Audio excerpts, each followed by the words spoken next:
Madam Chair, for the record, my name is Ralph Demicco. I'll be speaking on behalf of gun owners of New Hampshire today.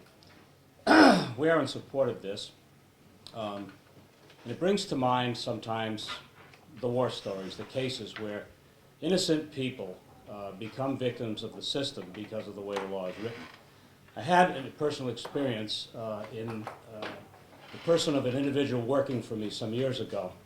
Leon Ware, he's now deceased, so I can use his name, recently had bypass surgery, so he was an older fellow that had a physical disability because of a recent operation.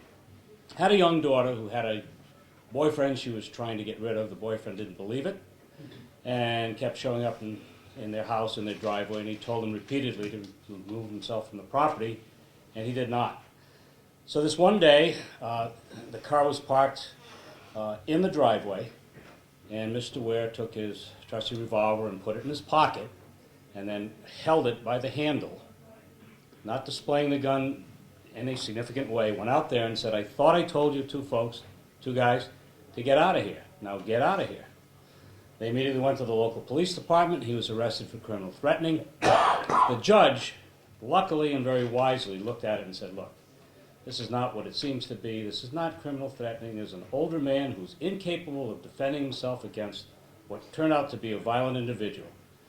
Put it on the shelf," as he put it, and said, "You don't do anything for 1 year, Mr. Ware, and we'll throw this case out." That's not the case in a lot of times, that this doesn't happen. This judge was very smart to see the forest for the trees. So I think this is a good step in the right direction of ensuring that we're able to judiciously, in my case, I would be very hesitant to display a gun unless I perceive there to be a danger to my person. But nonetheless, private property is a sacred thing. It is our castle, and I would recommend that we pass this bill.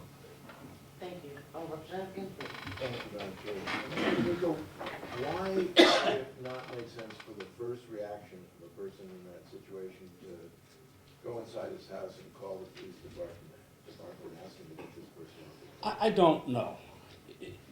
I had a discussion with you, Mr. Ginsburg, and I said that personally I would try to do that because I think that's a prudent thing to do. However, case in point, I live in the town of Candia. I live in the outside edge of Candia.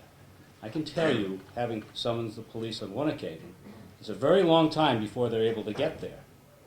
The time between when I call and the threat becomes imminent could be very, very important.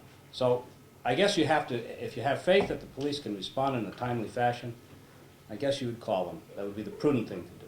If you don't, I think it's incumbent upon you to defend yourself in a non-deadly fashion, unless required to do so in a deadly fashion. Any other questions? Representative Answer. Would you believe it would be appropriate to display the firearm once they've gotten beyond the entryway to your home? I would. I would. Yes. Are there any other questions? Thank you very much. Thank you, Madam Chair.